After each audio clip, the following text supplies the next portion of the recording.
네, 코하 11월 25일 코인 마켓워치 시작합니다. 존 윌리엄스 뉴욕 연은 총재에 이어서 메리 데일리 샌프란시스코 연은 총재의 발언으로 미 연준의 12월 기준금리 인하 가능성의 무게가 점점 실리면서 암호화폐 시장의 연말 상승 기대감도 커지고 있는 상황입니다. 과연 산타 랠리가 가능할지 아니라면 어떤 변수들을 고려해야 할지 저희 코마오와 함께 매일 이슈를 체크하면서 차근차근 대응해 가시기 바랍니다. 네, 오늘도 자세한 소식 전해줄 두 기자와 함께합니다. 블록체인 투데이 이은주 기자 그리고 뉴스웨이 한종욱 기자 오셨습니다. 어서 오십시오. 안녕하세요. 안녕하십니까. 안녕하십니까. 안녕하십니까. 네, 먼저 뉴스메타의 키보드 차트를 보면서 시장의 전반적인 상황부터 살펴보겠습니다. 시장 전체 흐름을 보여주는 키보드 토탈 라인 차트 확인해 봅니다.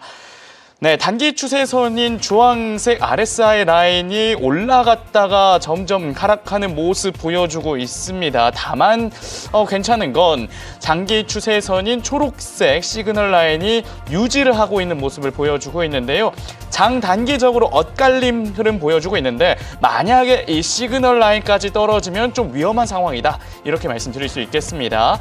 네, 다음은 비트코인의 시가총액 점유율을 뜻하는 비트코인 도미넌스 확인해 보도록 하겠습니다. 현재 58.1%입니다. 어제 방송과 방송 때 58.45%를 나타냈는데 비슷한 수준입니다. 역시 아직까지는 비트코인의 점유율이 높다 이렇게 말씀드릴 수 있겠고요. 이어서 USDT의 시가총액 점유율을 보여주는 테더 도미넌스는 6.15%로 아직까지 좀 높은 편입니다. 그래서 시장 자금이 안전자산 쪽으로 아직까지는 이동하고 있다라고 말씀드릴 수 있겠습니다. 네, 다음으로 중장기적 관점으로 암호화폐 시장에 점수를 주는 키포인트 스코어 확인해 보도록 하겠습니다. 네, 현재 41.72%로 그래도 좀 파란색 라인에 걸치긴 했습니다.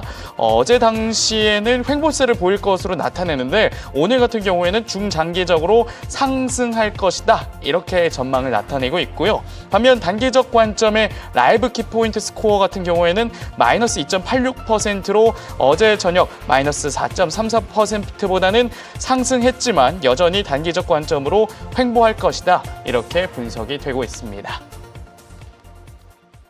네, 이렇게 해서 뉴스메타의 키보드 차트를 통해 암호화폐 시장의 전체적인 흐름을 살펴봤습니다. 전해드린 내용은요, 매매 시 참고로 활용하시고 투자 판단은 아주 신중하게 하시길 바랍니다. 네, 이제 주요 코인의 시황 자세히 살펴보도록 하겠습니다. 먼저 비트코인부터 알아봐야겠죠.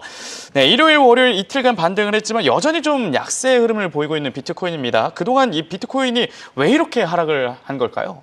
네, 일단은 그래도 오프닝 때 말씀하신 것처럼 이 비둘기파들이 나오면서 목소리가 나오면서 조금씩 좀 진정되는 모습입니다. 다만 이제 비트코인이 87,000달러까지 떨어지면서 저희 웰컴미 분들의 실망감이 이어질 것 같은데요. 그쵸. 일단은 그래도 오늘 일시적으로 좀 반등을 했으니까 잠깐 이제 한번 숨 고르시고 이제 차트를 좀 볼 필요가 있을 것 같아요. 그래서 일단은 그래도 이 정도 상승세로는 조금 약한 것 같아요. 약한데 일단은 저희가 이제 하락이 여기까지인 걸로 조금 가정을 해보자고요. 가정을 해보고 이제 하락이 나오면은 하락 시그널이 막 여러 개 연쇄적으로 나오잖아요. 그렇죠. 그럼 이제 일단 하락 시그널을 다 털면은 그때가 하락이 끝입니다. 지금이 약간 지금 새로 이제 하락 시그널들이 정리가 되면서 다 좀 이제 이런 털고. 것들이 있다. 털고 이제 새 출발을 하는 필요가 있는데 일단은 좀 세 가지 주제를 좀 잡아볼 필요가 있을 것 같아요. 첫 번째로는 일단 비트코인 반감기 효과가 드디어 실현됐다.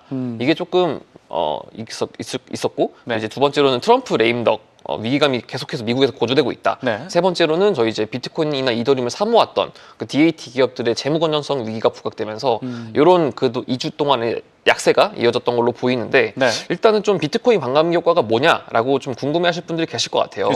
일단은 요 그래프를 한번 보시면은 통상적으로 이 비트코인, 그러니까 암호화폐는 이 반감기, 그러니까 이제 채굴량이 절반으로 줄어드는 반감기 이후 1년에서 1년 반 사이에 이제 최고점을 찍고 ATH를 찍고 올타임 하이를 찍고 조정 국면에 진입하는데 이제 최근의 반감기가 지난해 4월이에요. 그러니까 이제 계산을 해보면은 한 1년 7개월 정도 됐는데 이때가 딱 나타난 거죠. 어쨌든 이제 올타임 하이를 찍고 지금 다시 8만 달러로 조정이 됐으니까 이거는 이제 4차 패턴이랑 똑같다. 왜냐면 이제 비트코인이 초창기에 이제 50개를 채굴을 했었는데 이게 4년마다 그 공급량이 좀 프로토콜 통해서 자동적으로 감소하는 거잖아요. 근데 이제 1차 반감기가 25개로 줄어들었고 2차 반감기가 12.5개. 그럼 이제 3차 반감기는 6.25개고 4차 반감기는 3.125 이렇게 BTC인데 이게 이제 지난해 4월에 4차 반감기가 있었고 뭐 이제 그 기존에 있던 패턴들을 계속 분석을 한다면은 이번 이제 하락도 뭐 크게 달라지지 않았다. 이제 그 상승과 하락 패턴에서 크게 벗어나지 않았다. 이렇게 지금 보고 있는 것 같아요. 그러니까 반감기가 올 때마다 비트코인 가격이 상승을 했지만 그 이후에는 좀 조정을 받는 국면인데 지금 그 국면이 와서 좀 약세장이 시작이 된 거다. 이렇게 일단 그렇게 보이는 거군요. 그 다음에 두 번째 이유, 이제 중간 선거를 앞둔 트럼프 레임덕 찾아온다. 이건 또 어떤 이슈인가요? 일단 트럼프 대통령이 이제 사실 그 셧다운 이전부터 조금 이제 그 여론의 민심을 많이 잃고 있었어요. 사실 지금 여론이 40% 지지율이 40%대를 넘어서 지금 30%까지 떨어졌다는 얘기도 나오는데 이게 이제 일단은 트럼프 대통령이 사실 그 전임 지도자인 이제 바이든 정부와는 다르게 좀 친가상자산 정책을 많이 표방해왔잖아요. 그렇죠. 이제 사실 바이든 대통령 같은 경우에는 대놓고 코인 싫다. 이제 뭐 게리 겐슬러 밀어주고 코인 과세하겠다, 채굴 과세하겠다, 뭐 그리고 이제 은행 수탁하지 마라 이러면서 계속해서 그런 압박을 해왔었는데 이걸 또 해리스가 또 이어왔단 말이죠. 그렇죠. 막판에는 이제 좀 그걸 의식했는지 약간 암호화폐 나도 좋아해요 이런 식으로 조금 유권자들을 의식을 해서 이제 좀 유화적인 스탠스를 펼쳤는데 이미 뭐 트럼프 대통령은 미국을 뭐 암호화폐 수도로 만들겠다, 뭐 나는 비트코인 좋아한다 이렇게 말을 해버리니까 사실 이제 많은 이제 코인 지지자들이 트럼프 공화당 쪽에 지지를 했었는데 이제 트럼프 대통령이 집권을 하고 나서 가장 이제 뭐 누구나 알다시피 그 이제 대선 과정부터 비트코인이 계속해서 상승세를 찍었고 저희가 꿈에 그렸던 10만 달러를 또 찍지 않았습니까? 그렇죠. 근데 이뤘는데 이제 사실 이제 트럼프 대통령이 그냥 뭐 이제 말만 한 건 아니잖아요. 이제 뭐 자기의 기업들을 상장시키기도 하고 뭐 아들을 통해서 월드 리버티 파이센셜 같은 기업을 만들기도 했는데 어쨌든 이 포레킨스 SEC 위원장 전격 교체하면서 또 이제 수많은 또 이제 규제 프레임워크를 마련을 했고 또 계속해서 이제 그 가상자산에 대한 친화적인 정책을 펼쳤는데 이제 이 리더십이 흔들릴 경우에 앞으로 또 민주당이 잡을 경우에 또 사람들이 이제 그런 판단을 어떻게 될까? 또 해리스, 바이든 시즌 3 이렇게 지금 가는 것 같아요. 그렇죠. 이제 최근에 또 뭐 이제 계속해서 그 시위도 있었고 이러다 보니까 지금 약간 지방선거에서도 뭐 만 단위가 시장이 되는 등 맞습니다. 계속 공화당이 약세잖아요. 그렇습니다. 지금 일단 상징적인 뉴욕에서도 어쨌든 이제 당연히 샌프란시스코는 민주당 텃밭인데 이 동부의 심장인 뉴욕도 만 단위 시장이 됐단 말이죠. 이러면서 사실 지금 민주당이 다시 좀 어부지리로 다시 권력을 얻어가는 형세예요. 이러다 보니까 이제 지금 트럼프 대통령이 조금 위기인데 어쨌든 내년에 또 이제 하원 선거가 있지 않습니까? 그렇죠. 근데 이제 이 하원 선거가 지금 보시면은 역대 이 중간 선거를 앞두고, 그러니까 중간 선거에서 1982년 레이건 대통령 이후로 여당이 딱 하원에서 한 번만 이겼어요. 선거에서. 그래요? 그러니까 이제 역사적으로 봤을 때 비트코인 반감기도 이렇게 효과가 있었고 당연히 그러면은 이제 중간 선거에서 민주당이 조금 이길 가능성이 크다. 그렇죠. 이게 또 미국의 민주주의 체계가 약간 또 이제 균형추를 맞추는 것 같아요. 맞추는 것 같은데 어쨌든 여기서 한번 지면은 그런 또 레임덕, 그러니까 2년 차에 이제 또 레임덕이 찾아오지 않을까 이런 걱정이 같이 공존하는 것 같습니다. 사실 이 트럼프 대통령이 된 후에 암호화폐 시장이 많이 올랐잖아요. 근데 법안도 많이 좀 펼쳐놓은 상태에서 내년에 민주당이 돼버리면 이 여태까지 해놓은 거를 어떻게 이제 할 것인가에 대한 우려감이 지금 이 암호화폐 시장에도 반영이 되는 것 같은데 폴리마켓 시장에서도 보면 내년에 민주당이 더 우세할 것이다라는 의견도 있어서 저희가 이걸 조금 더 지켜봐야 될 것 같습니다. 그리고 이제 그 지금 또 이제 미국인들의 되게 화두된 주제가 있어요. 뭐죠? 이게 한국 분들은 잘 모르는데 제프리 앱스타인이라고 이 월가에서 신흥 부자로 그 한때 이제 유명세를 떨쳤던 분인데 이분이 이제 2019년에 돌아가셨거든요. 감옥에서. 이제 약간 좀 안 좋은 걸로 구속이 됐다가 성범죄 관련해서 이제 구속이 됐다가 감옥에서 이제 사망하셨는데 이제 최근에 이제 이 제프리 앱스타인이 억만장자 시절에 뭐 이제 좀 친구들이 많았어요. 마소의 이제 빌 게이츠나 아니면 이제 영국의 앤드류 왕자 그 중에 또 한 명이 지금 트럼프 대통령, 당시 이제 트럼프 그 그룹의 총수인데 이분이 이제 성매매 알선 이런 걸로 지금 잡혀갔단 말이죠. 그렇죠. 근데 이제 이게 다시 지금 수면으로 위로 드러나면서 뭐 문건이 공개되네 마네 뭐 이런 지금 제기가 되고 있거든요. 네. 만약에 또 지금 미국인들 어쨌든 되게 가십거리를 중요하게 생각하다 보니까 또 이제 제프리 앱스타인이 이제 그 트럼프 관련됐다. 이렇게 되면은 미국의 여론은 더 이제 떨어질 수 있다는 거죠. 근데 이것도 조금 참고해볼 필요가 있을 것 같습니다. 네, 이 정치적인 문제가 암호화폐에도 영향을 미치고 있다 이렇게 보시면 될 것 같습니다. 그리고 동시에 좀 이 DAT 기업, 이 암호화폐를 계속해서 모아오는 기업들이 또 위기를 맞았다는데 이것도 뭐 어떤 이슈입니까? 네, 이 DAT 기업들이 사실 네. 트럼프 대통령의 그 집권과 관련해서 또 이제 같이 그 흐름을 타다 보니까 막 비트코인 막 사들이니까 이제 사람들이 어떻게 보면은 반대 포모가 형성된 것 같아요. 네. 이렇게 스트레치지가 사고 네. 또 톰리가 사고 이러니까 당연히 비트코인이나 이더리움이 오르겠다. 막 이러면서 막 올랐는데 네. 이게 DAT가 지금 약간 땄이 돼버렸습니다. 땄! 네, 약간 좀 오히려 약간 이 비트코인이나 이더리움의 매수를 조금 이 늪에서 약간 좀 허우적거리는 추세가 됐어요.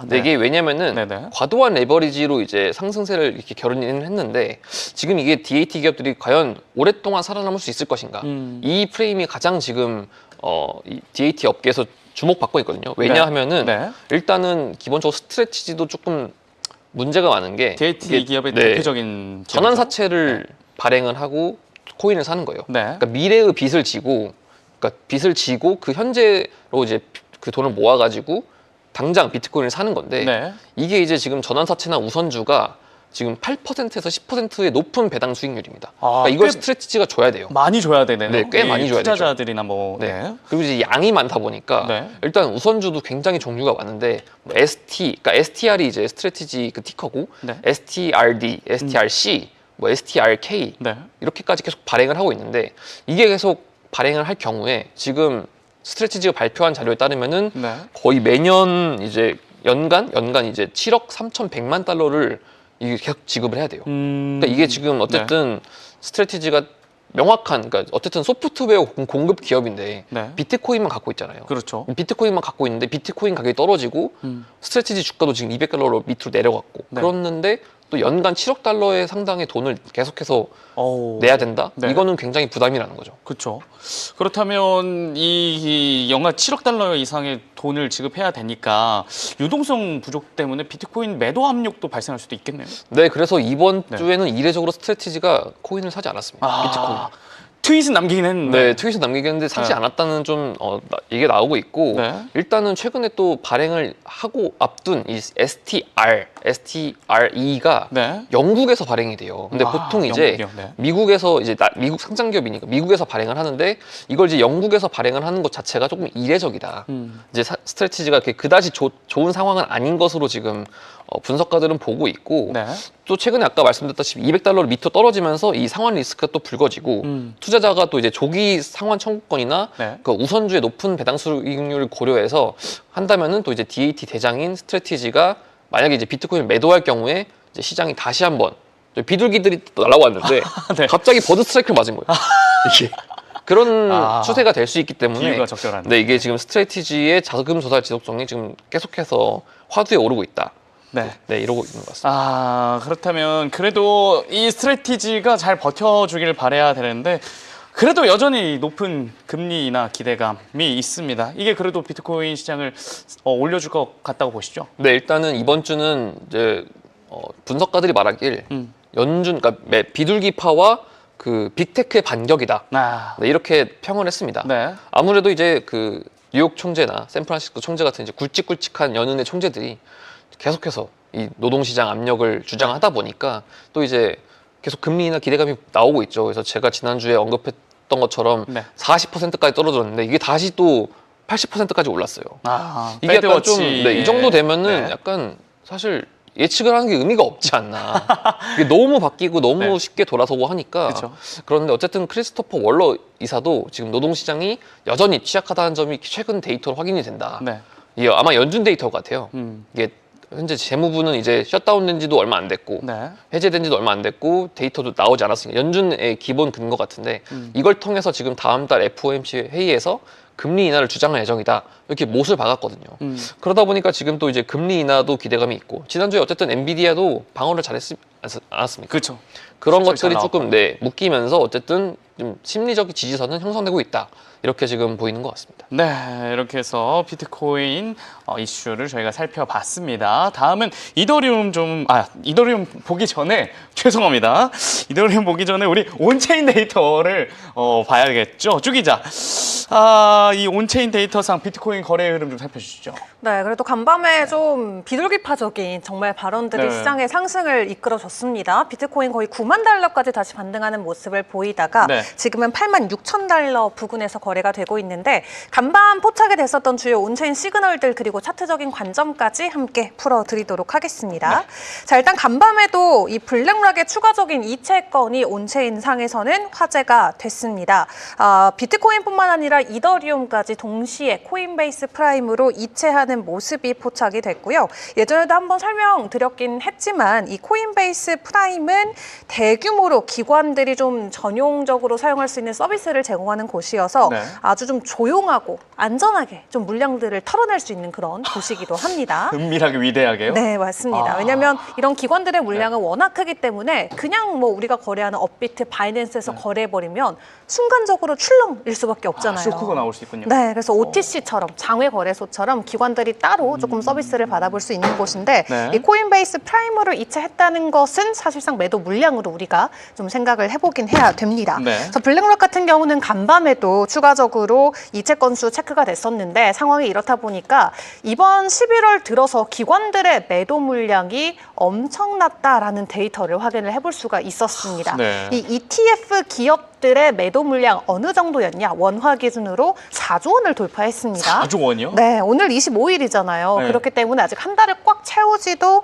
않았음에도 불구하고 ETF 쪽에서만 매도 물량이 4조 원 넘게 비트코인 ETF만 네. 나와주면서 비트코인이 고점 대비해서 거의 40% 정도 이번 달 들어서만 20% 넘게 급락하는 모습을 보였습니다. 네. 3년 만에 월간 기준 최대 하락폭이기도 하고요. 사실상 ETF 쪽에서 이 정도 규모의 매도 물량이 나왔기 때문에 현물 가격에도 어느 정도 영향을 줬다라고 생각을 해볼 수밖에 없겠죠. 그렇죠.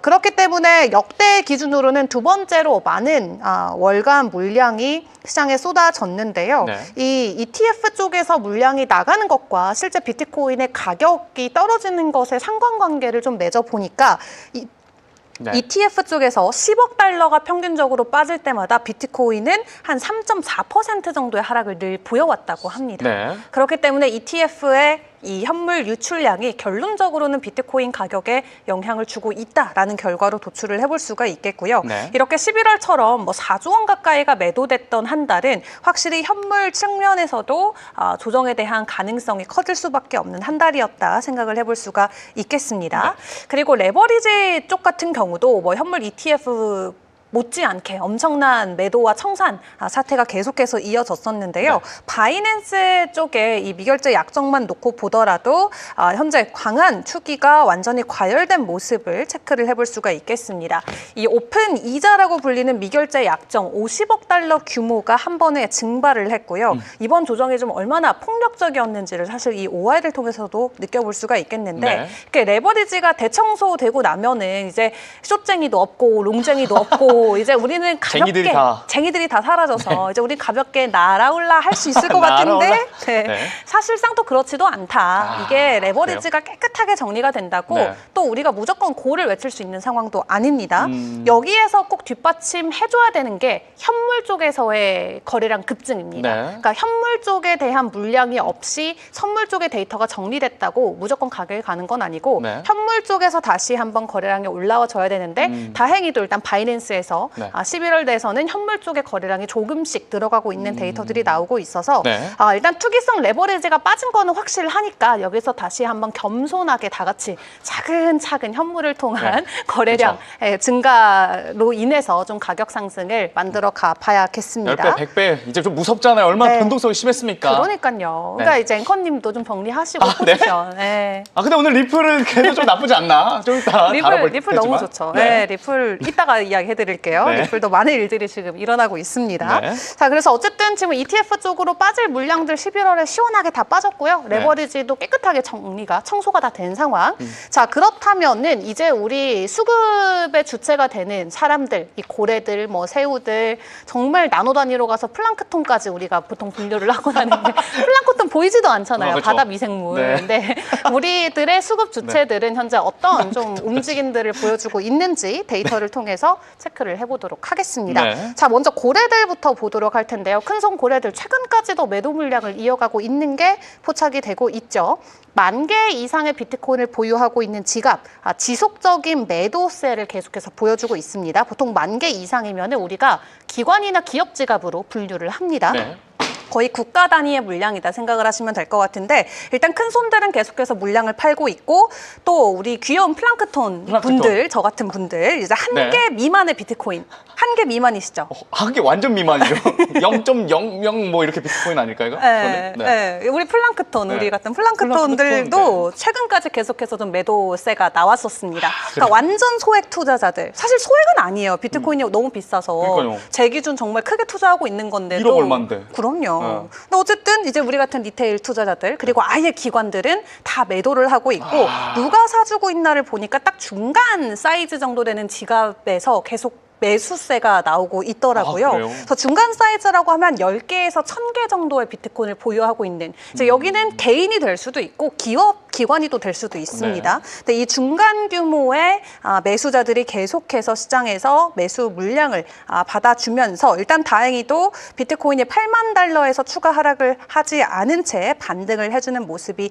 나왔습니다. 8만 6천 달러 지금 지나가고 있고 조금 어느 정도 저항 라인으로는 8만 8천 현재 단기적으로 볼 수가 있는데 여기에서 나름 이 로컬 바텀 좀 짧은 바닥에 대한 시그널이 나와가지고 추가 상승에 대한 좀 가능성이 조금씩 올라오고 있는 상황이고요. 그리고 또 중요하게 봐야 되는 지표가 바로 이 지표인데 이게 리스크 대비 수익률이란 지표입니다. 리스크 대비 수익률. 네, 그러니까 이 리스크 대비 내가 얼마나 수익률을 가져갈 수 있냐라는 건데 그게 지금 최저치예요. 그러니까 한마디로 리스크만 있는 시장. 위험만 감수해야 돼. 수익은 없어.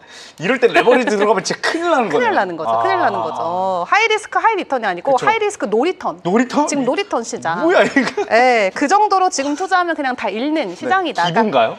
기부죠, 기부죠. 기부 시장이고. 네, 기부 시장인데 지금 이 샤프 레이시오가 지금 0까지 내려오면서 역사적으로 완전 저점 구간까지 들어가 있는 상황입니다. 역사적 저점은 언제였냐? 2019년 이때가 거의 비트코인 최초의 상승 이후 17, 18년도 때 처음으로 비트코인 1,000만 원 찍고 이제 폭락했던 그때 이제 19년도 그리고 이제 2020년도 코로나 때 그리고 22년 FTX 때 이때가 이 지표가 제로에 근접했을 때였거든요. 하이 리턴? 지금이 하이 리스크 노 리턴. 근데 지금이 정확히 그 구간이라는 거예요. 이럴 때 어떻게 해야 되죠? 그러니까 이럴 때는 우리가 조금 생각을 전환시켜야 됩니다. 오히려? 네. 무슨 뜻이냐? 이기는 기비다 이렇게? 그렇습니다. 지금이 정말 최저점이구나. 여기에서 오히려? 더 이상의 리스크는 나올 수가 없다. 너무 하이 이미 리스크니까. 리스크 대비 가져가는 수익이 0이잖아요. 이 0에 수렴했을 때는 이제 올라갈 일만 남은 거예요. 고난은 이제 끝이 나고 있구나. 방해하는 끝났고. 그렇습니다. 그래서 이걸 조금 긍정적으로 생각을 해보면 미래에 대한 기대 수익률을 우리가 최고치까지 가져갈 수 있다라는 식으로 좀 생각을 전환해서 과거에도 19년, 20년, 22년 바닥 찍고 정말 많은 분들이 한강물 뭐 온도 이제 종종 체크하시고 너무 힘든 일들이 많았지만 결론적으로 비트코인 어땠습니까? 올해 12만 달러 역사적 신고가 갔잖아요. 그러니까 이런 시기들이 지나면은 결론적으로는 올타임 하이가 온다는 거고요. 지금이 그 최악의 센티먼트적으로 가장 어려운 구간에 있다라는 거기 때문에 이제 앞으로 정말 장밋빛 미래만 우리가 조금 장기적으로 기다려봐도 좋지 않을까 하는 아주 장기 기대 수익률을 높일 수 있는 구간이다라고 설명을 드릴 수가 있겠습니다. 그리고 또 폼플리아노 같은 경우도 여전히 이 지금 하락장은 아주 건강한 리셋 구간이다라고 이야기하면서 지난 10년의 비트코인 역사 동안 30% 그러니까 지금처럼 30% 이상 조정됐던 게 21번 있었고 꽤 많네요. 꽤 많죠. 그러니까 30%가 뭐 그렇게 우리가 막 까무라칠 정도로 우리는 다 죽었다 막 이거 아니라는 거예요. 이미 과거에도 20번 넘게 늘 있어 왔던 건데 왜 이렇게 다들 왜 이렇게 호들갑인지 왜 이렇게 호들갑이야 이제 이런 느낌이 느낌인 거죠. 그쵸. 그리고 아니, 근데 뭐 너무 다른 미증시 잘 가고 그쵸. 국장 잘 가니까 네. 왜 아마 근데 최근에 미증시랑 국장 조금 이제 주춤하니까 마음은 저도 좀 편하더라고요. 그러니까 우리만 안 좋을 때는 상대적으로 더 심리적으로 어려웠는데 네. 남들도 힘드니까 그게 위로가 돼. 그쵸. 너의 고통, 나의 위로. 나의 위로. 너의 고통, 나의 위로. 항상 네. 인생이 상대적인 게 중요하니까. 정말 인간은 어디까지 이 악함이. 네. 어쨌든 그런 비트코인이기 때문에 네. 또 50% 이상 조정됐던 것도 7차례나 있었습니다. 그래서 지금의 조정 구간이 네. 뭐 많은 분들께서 이제 비트코인 끝이다. 뭐 지금까지 거의 뭐 트루먼 쇼처럼 이제 비트코인이 뭐 사라질 것처럼 이야기하시는 분들도 있지만 네. 절대 그런 자산이 될 수가 없다. 그렇죠. 그냥 늘 있었던 과정 중에 하나고 지표적으로 봤을 때도 지금 지표적으로도 최악인 건 맞아요. 고래들 다 던지고 개인들도 떠나고 그런 가운데 레버리지 다 청산돼서 네. 없고요. 리스크 비율도 지금 최저치까지, 그러니까 리스크 비율 최고치의 수익이 제로인 상황인데 늘 있던 일이었다. 그리고 늘 이 시기가 지나면 우리가 예상하지도 못했던 가격대 비트코인을 만났다는 거예요. 이야. 그렇기 때문에 정말 가치를 두고 미래를 그리시는 분들이라면 고진감래가 여기 있었네요. 그럼요. 아. 네, 그렇기 때문에 좀 이런 지표들 그리고 센티먼트를 여러분도 좀 잘 생각을 해보셔서 투자 전략에 조금 반영을 해보시면 좋을 것 같고 네. 그럼에도 불구하고 조금 우리가 더 조심해야 되는 지표도 있어서 조금 설명을 드릴게요. 네. 우리 SOPR 지표 함께 늘 체크해보죠. 이 쇼텀홀더들의 SOPR 지표인데 단기 투자자들의 매도 심리를 보여주는 겁니다. 그래서 이게 저점을 찍으면은 이 단기 투자자들이 매도를 하고 있다라는 뜻이에요. 네. 근데 이 밑에 있는 바텀에 있는 동그라미들 보시면 2개씩 커플링이 돼 있을 거예요. 동그라미 밑에 2개. 그러네요. 그리고 두 번째 칸에도 동그라미 4개 이렇게 쌍으로 커플 네. 돼 있죠. 그리고 그 옆에 제일 최근에 동그라미 하나 떴는데 걔는 하나밖에 없잖아요. 그러면은 하나가 더 생길 거라는 거예요. 그쵸. 그럼 단기 투자자들이 이게 늘 더블 바텀 패턴을 만들어 왔기 때문에 네. 지금은 딱 바텀을 찍고 조금 올라가는 것 같지만 과거에도 늘 더블 바텀 그리고 두 번째 바텀은 조금 더 매도폭이 깊었거든요. 아하. 그러니까 단기 투자자발 매도 물량이 추가적으로 한 번 더 나올 수가 있다. 그러니까 지금 구간보다 네. 추가적인 조정의 폭이 나올 수 있는 구간이다라는 게 온체인 지표적으로 우리가 알고는 가야 되는 네. 부분입니다. 그래서 단기 투자자들의 매도 물량이 어느 정도로 억셀지는 모르지만 단기 투자자들의 매도 심리만 놓고 봤을 때는 이들로 인해서 추가적인 조정이 나올 수 있다라는 가능성은 열어둬야 되는 구간이고요. 네. 다만 단기적으로 우리가 또 긍정적인 변동성의 요인들도 있습니다. 네. 일단은 FOMC 12월 금리 인하 기대감이 이제 80까지 다시 올라가면서 그렇죠. 시장 조금 살아나고 있잖아요. 네. 그 부분 우리가 좀 기다려봐야 될 것 같고 다만 이번 주에 이제 땡스기빙 데이여가지고 단기적으로 유동성이 조금 축소될 수 있는 부분 그리고 PCE 지표나 이제 우리가 봐야 되는 경제 지표들이 계속 밀리고 있어가지고 네. 불확실성이 커진다라는 부분을 염두에 놓고 단기 투자자들의 하방 한 발은 아직 남았다라는 거 네. 설명을 드려야 될 것 같습니다. 다만 중장기적으로 당장 뭐 앞으로 2, 3주 안에 변동성은 클 수 있겠지만 앞으로도 뭐 12월이든 내년 1월이든 금리 인하 이후에 우리 시장에 유동성이 들어온다면 네. 현재가 정말 바닥이었구나 하는 것을 우리가 느낄 수 있기 때문에 내년에 대한 이 상승 시나리오는 여전히 유지해야 된다라는 관점들도 많고요. 네. 마지막으로 기술적인 부분에 대한 설명을 말씀을 드리면 네. 74,000까지만 지키면 돼요. 74,000. 여기만 안 깨지면 우리가 5만 달러까지 갈 일은 없다. 5만 달러. 가면 안 되죠. 5만 달러는 정말 무섭네요, 저희 저도. 방송도 셔터 내려야 될 것 같아요. 그러면 5만 달러까지 들어가면. 네, 5만 달러면은 안 됩니다. 안 되죠. 네, 저희 안 방송이 없어질 수도 있어요. 그러니까 안 네, 됩니다. 그래서 74,000은 다행히 저희가 이번 하락장 때 보지는 못했고 네. 79,000 끝에 갔다가 바로 반등을 해줬기 때문에 이 구간만 지켜준다면 지금 차트적인 관점에서는 다시 한번 비트코인 전고점 124,000달러 뚫고 13만 달러까지 올라갈 수 있는 가능성은 제시는 되고 있습니다. 그래서 지금 뭐 온체인 데이터 지표라던가 데이터들이 안 좋은 건 맞는데 이 안 좋은 거를 위기로 보지 않고 우리 최 기자님 말처럼 늘 이거를 기회로 생각을 해서 위기는 기위다. 기회로 네. 생각을 해서 좀 긍정적인 생각들을 많이 해보시면 좋을 것 같습니다. 네, 이렇게 해서 비트코인 온체인 데이터와 기술적 분석까지 해주셨습니다. 다음으로는 이더리움 살펴보도록 하겠습니다. 이더리움 역시 일요일 이후 상승 흐름을 타고 3,000달러 코앞해서 왔는데 다시 좀 횡보세를 이어가고 있습니다. 비트코인 DAT 기업하면 스트레티지가 좀 유명하고 근데 이더리움 하면 당연 이 비트마인이 유명한데 하는데 또 새로운 이더리움 DAT를 설립하려는 세력들이 있다면서요? 네, 일단은 있었는데 조금 보류가 됐습니다. 아, 보류가 됐어요? 네, 보류가 됐는데. 악재네요. 네, 사실 저 같은 플랑크톤들도 굉장히 지금 시장에서 진입하기가 좀 어려워요. 그렇죠. 네. 뭐라고 해야 돼? 저도 이제 좀 물을 탔습니다, 사실. 아, 그래요? 떨어지길래 좀 추가 타점 보다가 그냥 좀 타야겠다 해서 이제 봤는데 사실 이제 이 중국, 그러니까 새로 이제 DAT 기업들을 하시려는 분들이 중국 베이스예요. 그래서 이제 중국 베이스인데 이분들은 좀 이제 그 톰리 의장과는 다르게 전환사채나 이런 걸 발행하지 않고도 아마 좀 자본금이 굉장히 많은 것으로 보입니다. 일단은 이제 면면이 굉장히 화려한데 이 후오비의 창업자 리엔닌, 그러니까 후오비 거래소죠. 후오비 거래소도 굉장히 글로벌 거래소인데 지금은 HTX라는 거래소로 바꿨습니다. 이제 또 해시키 그룹이라고 홍콩에서는 이 해시키 그룹을 거치지 않고서는 사실 이 코인 시장에서 비즈니스를 못해요. 아, 그래요? 네, 거래소도 있고 뭐 브로커리지도 하고 다 합니다. 이 해시키 그룹도 있고 또 미투의 공동 창업자 차이원성, 펜부시 캐피탈 션보 이런 중국계 CEO들이 함께 모여서 이제 이더리움에 집중 투자하는 DAT, 닷 기업을 설립하려고 지금 추진을 했는데 이게 조금 무산이 된 것 같아요. 다만 이들이 원래 이제 좀 그 나스닥의 그런 일반적인 그냥 기업을 사고 이제 그냥 좀 망해가는 기업이잖아요. 약간 좀 재무제표가 좋지 않은 기업을 사고 이제 여기다 돈을 들이부어야지 했는데 이제 일단은 이더리움이 $3,000까지 가면서 약간 좀 보류하자. 어쨌든 근데 이제 이런 분들도 지금 계획을 하니까 이더리움이 조금만 오르기만 한다면 사실 제가 봤을 때 좀 지금 사야 되지 않나. 플랑크톤이 제가 봤을 때는 왜 고래들은 저때 사지 않았나 약간 의구심이 들지만 어쨌든 그들만의 뭔가 있었기 때문에 안 사는 걸로 보이고 일단 좀 계속해서 이런 움직임이 나오면은 그 닷 기업들도 계속해서 좀 서로 이제 견고해지지 않을까 뭐 이런 생각이 있습니다. 뭐 이 DAT 기업들이 이더리움 관련해서 좀 매집을 하려고 했긴 했지만 조금 장이 지금 너무 안 좋다 보니까 좀 눈치를 보고 있다. 이렇게 보면 되겠네요. 그런데 이 기업은 눈치를 안 보네요. 눈치를 보지 않습니다. 굿세어라 비트마인. 역시 오늘도 이제 또 하나 화두를 던졌는데 스테이킹 계획을 시작을 했다고 해요. 일단은 이더리움이 이제 이게 비트마인이 가장 많은 이더리움 보유 기업이죠. 근데 이제 이거를 지금까지는 내버려 두고 있었는데 최근에 이제 메이드 인 아메리카 검증자 네트워크, 좀 말이 긴데 마반이라고 합니다. 마반. MAVAN. 이거를 새로 발표를 했어요. 이제 이게 바로 이제 회사가 보유한 이더리움을 스테이킹하겠다.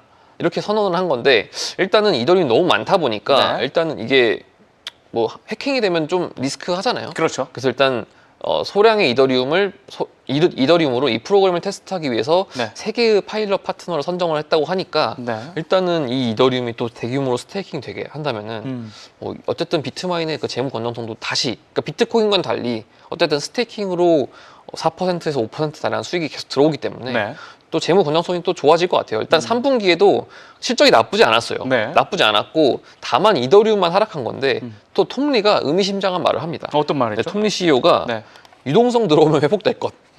이렇게 바로 또 이제 회복될 거야. 회복될 거다. 이제 이번 하락은 FTX 사태 이후에 또 비슷하다. FTX 사태랑 비슷하니까 일시적인 유동성 공급 문제고 이게 이제 10월 10일 날에 저희가 $20억 청산 있었다고 저희가 방송 통해서 말씀을 드렸었는데 이게 조금 화근이 됐고 이거 시기를 지나면 일시적으로 돌아올 거다. 과거의 사이클처럼 유동성이 다시 돌아올 경우에는 이더리움이 예전처럼 날개를 필 수 있다. 뭐 비둘기까지는 아니지만 매처럼 날 수 있지 않을까. 지금 이렇게 지금 보고 있는 것 같습니다. 네, 역시 계속해서 이 암호화폐 관련해서는 유동성 문제가 제기되지 않았습니까? 그런데 유동성이 좀 회복되면 상승할 것이다 라는 의견이 많기 때문에 좀 유동성이 들어오는 거 저희가 계속해서 체킹을 해봐야 되겠습니다.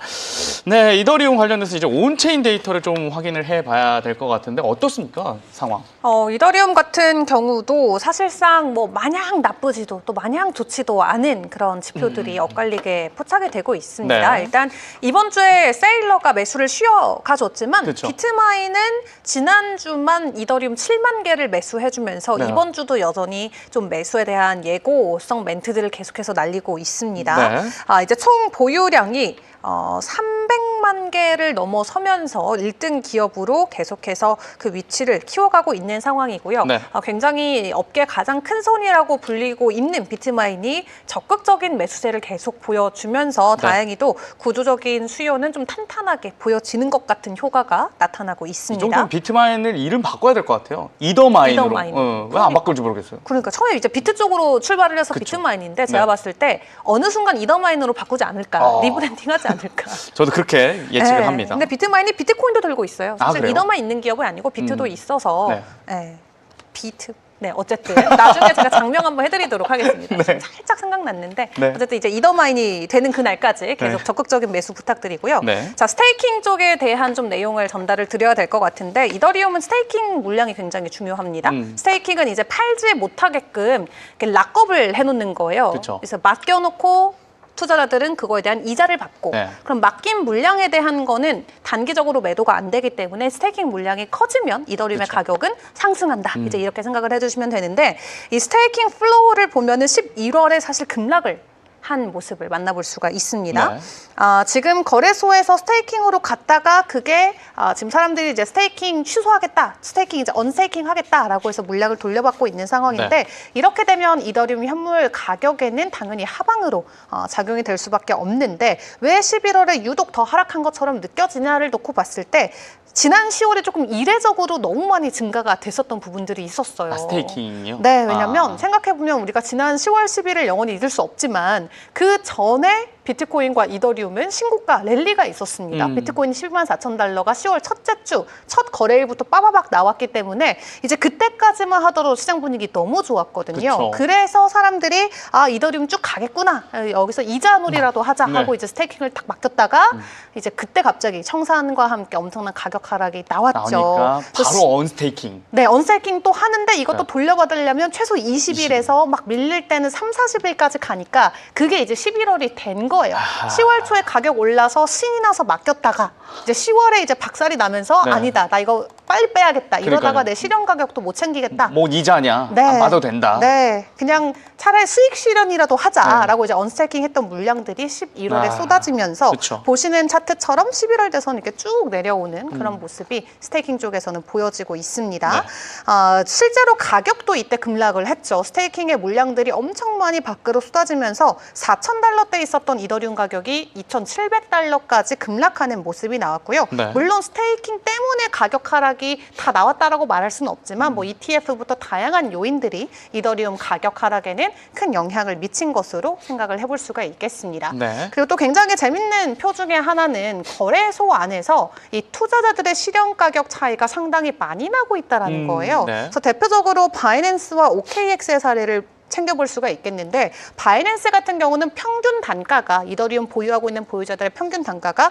2,550달러입니다. 네. 그러니까 지금보다 더 저렴한 가격인 거고 OKX라는 거래소 여기도 사실 거의 바이낸스 다음이에요. 글로벌 거래소 측면에서는. 네. 근데 여기에서 평균 단가가 3,000달러입니다. 물려 있네요. 네, 500달러 정도의 좀 격차가 있어서 네. 두 거래소의 사용자들의 포지션의 격차가 계속해서 벌어지고 있는 상황이었는데 OKX 같은 경우는 앵커님께서 말씀 주신 대로 이 실현가보다 지금 시장가가 더 높은 네. 상황, 그러니까 물려 계세요, OKX. 네. 그래서 OKX 쪽의 데이터를 계속 보고 있는 게 중요한 게 이쪽에서의 매도 물량이 바이낸스보다 더 가파르고 빠르게 계속해서 나올 수 있는 지금 구간이다, 이더리움 가격 자체가. 평단이 낮으니까. 네, 그래서 굉장히 심리가 민감한 상황이고요. 반대로 바이낸스 같은 경우는 여전히 평균적으로는 다들 이익을 보고 계신 구간에 들어와 있어서 조금 매도의 강도가 OKX보다는 약합니다. 그래서 이더리움의 가격을 조금 더 면밀하게 살펴보고 싶으신 분들은 OKX 안에서의 변동성을 좀 주목을 해보시는 게 중요할 것 같고 네. 기술적인 관점에서는 일단 상승에 대한 시나리오를 전문가들이 계속 예측하고 있기는 합니다. 네. 일단 3,200달러까지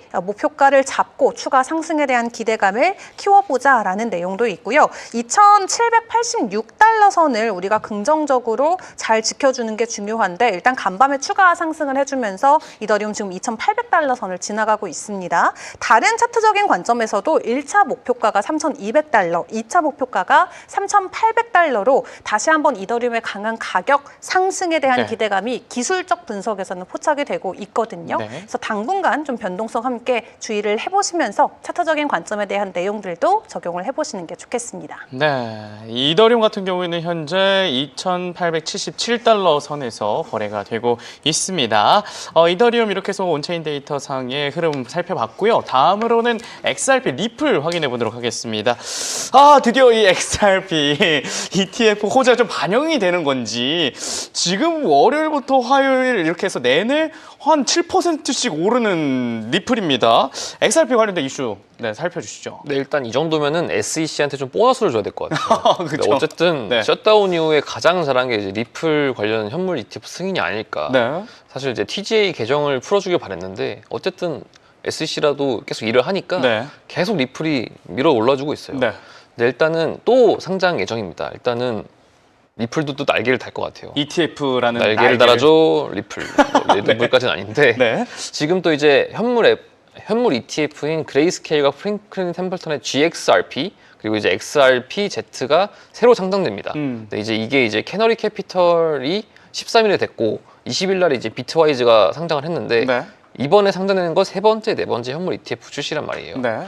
현물 ETF가 출시가 되면은 일단 진짜 이더리움만큼의 스펙을 낼 수가 있는 게 어쨌든 간에 그 리플이 현재 미국에서도 기업을 한 4개, 5개 사들이고 있고 네. 프라임 브로커리 서비스, 스테이블 코인, 일단 리플도 송금 결제 서비스 지금 안 하는 게 없어요. 스탁 기업 안 하는 게 없고 여기서 ETF만 딱 갖춰지면 됐었는데 네. 이 마지막 퍼즐이 딱 갖춰지면서 지금 어쨌든 완성체로 소위 말해서 이제 저희 유이왕 세대에서 액조디아의 팔을 다 갖췄다. 네. 네, 이제 현물 ETF가 아직은 4개는 좀 적습니다. 네. 이제 보통 비트코인이나 이더리움이 10개 가까이 넘기 때문에 이제 이 비트코인이나 이더리움만큼의 ETF가 확보가 되고 그 정도 유동성이 또 뒷받침이 된다면은 네. 사실 이제는 완전히 그 주축 코인으로 봐야죠. 네. 이렇게 해서 ETF 덕분에 날개를 달아가는 이 리플인데 중국과도 좀 강하게 연결되어 있다고요? 네, 일단 중국이 이게 또 코인 하시는 분들은 과거에 이제 좀 중국 정부가 채굴도 금지를 하고 네. 그 중국 내에서 비트코인을 사용을 못하게 하는 조치가 있었단 말이에요. 네. 이때 한번 엄청나게 시장에 충격이 오면서 막 러쉬를 했어요. 그러니까 이제 러시아, 네, 도망차 이걸 시전을 했는데 네. 이때 이제 중국이 어쨌든 그 갑부들이 비트코인을 많이 갖고 있고 어쨌든 중국이라는 나라가 이제 세금도 계속 내야 되고 네. 땅에 대한 소유권도 없고 좀 이제 사회주의다 보니까 개인 사유 재산이 조금 권리가 없었는데 네. 이걸 비트코인이 해결했단 말이죠. 채굴만 하면은 내 거니까 이건 내 거니까 이렇게 했는데 이거를 또 중국 정부에서 못 참아서 이제 금지를 했고 네. 비트코인 나오면서 이제 뭐 바이낸스나 후오비나 이런 해시키 그룹 다 중국계 거래소란 말이에요. 이런 중국계 거래소가 어쨌든 비트코인과 관련된 거는 중국인들이 그만큼 이제 코인 시장에 관심이 많았다. 네. 이렇게 반증할 수 있는데 이 최근에 베르산 알자라라는 이제 그 블랙스완 캐피탈리스트 창업자가 중국과 이 리플이 강한 연동이 있다. 이렇게 말을 했어요. 네. 이게 이제 어떤 진이냐면은 어쨌든 이 리플도 스위프트망을 대체해서 국가 간의 이제 송금을 조금 더 간편하게 하겠다 이런 취지로 설립이 됐는데 네. 현재 중국을 포함해서 신흥 국가들 위주로 지금 리플이 쓰이고 있거든요. 네. 제3세계나 뭐 아시아 일부 지역, 아프리카 이런 데서 많이 남미 이런 데서 쓰이고 있다 보니까 또 이제 중국이 과거 얘기인데 1대1로 뭐 정책을 하면서 실크로드, 네. 실크로드 하면서 좀 이제 아프리카 쪽에도 많이 투자를 하고 아시아 쪽에도 많이 영향을 늘리고 있단 말이에요. 이러다 보니까 좀 이제 브릭스 신개발은행이나 일본 기업, 일본은 지금 근데 이제 이분이 참 잘 모르는 게 일본이랑 지금 중국이 사이가 안 좋으니까. 그렇죠. 네, 이제 브릭스만 봤을 때 이제 이 신흥 국가들과의 그 접점을 리플로 연결할 수 있다는 거죠. 이렇게 되면은 어쨌든 그 금융 인프라를 리플로 갖추고 미국인보다 훨씬 더 인구가 많으니까 사실 이 리플이라는 게 조금 더 중국에서 많이 쓰이게 되면은 네. 뭐 ETF뿐만 아니라 진짜 액조디의 머리도 나오는 게 아닐까 지금 이렇게 생각이 듭니다. 범용성이 더 넓어지면서 리플의 가격도 좀 기대해 볼 만한 이야기입니다. 자, 그러면 이제 XRP에 관련돼서 저희가 이슈 살펴봤는데 온체인 데이터상에서 거래 흐름 어떻습니까? 좀 긍정적인가요? 네, 온체인상에서 사실 계속해서 좀 매도 물량이 많이 포착됐다라는 지표가 간밤에 좀 주목을 받았던 것 같습니다.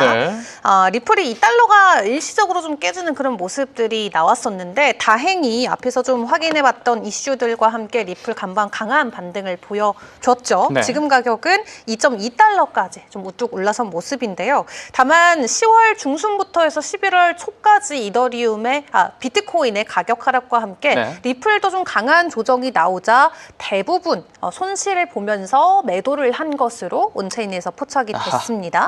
특히 2달러를 재테스트했던 그 구간에서 많은 분들께서 손실을 보더라도 좀 매도를 선택했던 그런 데이터를 체크를 해볼 수가 있겠는데요.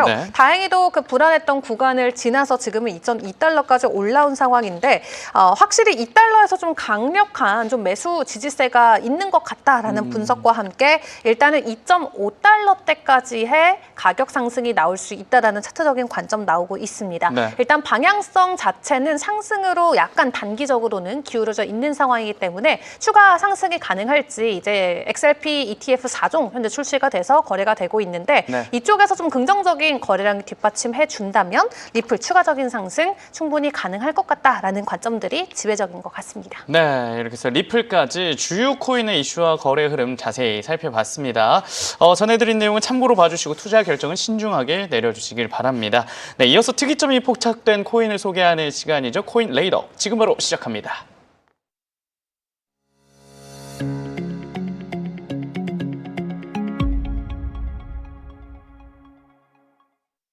네, 오늘 코인 레이더에 포착된 코인은 지켓입니다. 10월 이후 전체적 하락장일 때 상승 흐름을 보인 지켓인데요. 특별한 이슈가 좀 있을까요?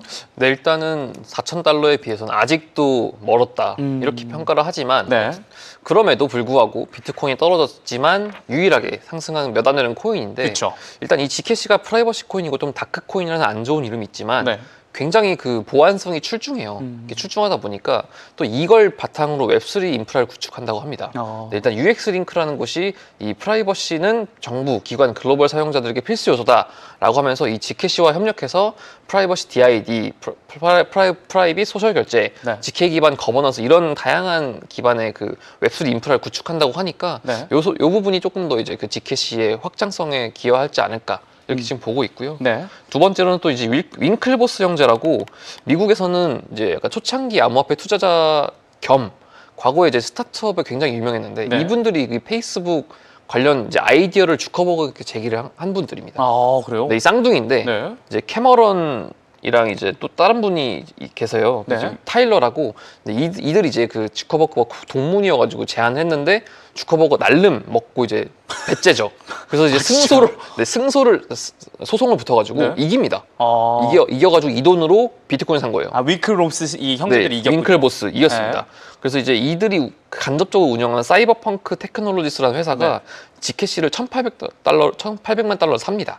이제 이 뜻은 아무래도 좀 이제 윙클보스 형제가 이 코인 시장에도 굉장히 그 선구자로 좀 유명하거든요. 또 이제 현재로는 암호화폐 거래소인 제미니도 운영을 하고 있고 이제 또 제미니도 IPO 단계고 하니까 조금 이제 지켓시에 대한 관심도가 미국 내에서도 조금 올라가는 것 같습니다. 네, 지켓시 관련된 이슈 살펴봤고요. 다음으로 오래된 이 지켓시 홀더라고 밝혔던 우리 추 기자님, 온체인 데이터 흐름 볼 때 어떻습니까, 지켓시? 네, 지금 지켓시 같은 경우는 사실 전고점 대비해서는 뭐 아직도 귀여운 수준이었고 최근에 보여줬던 반등 대비해서도 사실 한 50% 정도의 가격 하락이 나오고는 있습니다. 그럼에도 저점 대비해서 올해 들어서는 여전히 거의 뭐 1000% 가까운 상승을 보여주고 있는 상황. 1100원이요? 네, 이기 때문에 지금 뭐 올해 저점에 들어가신 분들은 여전히 수익권이 있을 것 같아요. 근데 좀 최근에 가파른 조정이 나와서일지 상품 시장 쪽에서 엄청난 레버리지 베팅이 열린 게 간밤에 화제가 됐습니다.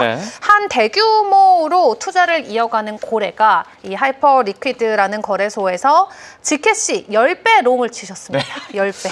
진짜 이 암호화폐 시장 분들은 이 레버리지 진짜 좋아하는 것 같아요. 좋아하죠. 이더리움이 5배 롱인데 지금 지켓시를 10배 롱으로 좀 포지션을 열면서 최근에 조정이 많이 나왔잖아요. 네. 그래서 한 최근에 있었던 50% 조정 이후에 이제 반등을 좀 예측을 하신 것일지 10배 롱 포지션을 열면서 시장에서는 다시 한번 좀 화제가 되기도 했고요. 네. 그렇다면 기술적 관점에서 정말 올라줄 수 있을지를 놓고 봤을 때 지금 11월 들어서만 30% 정도의 가격 조정이 나오고 있는 상황인데 지금 추가 이탈 하락에 대한 이탈 가능성이 조금 사실 더 크다라고 해요. 지금 그래요? 가격대가 기술적으로? 510대 1달러인데 네. 지금 분석가의 타깃에 의하면 280달러까지 다시 가격 되돌림이 나올 수 있다. 절반이 하락하네요.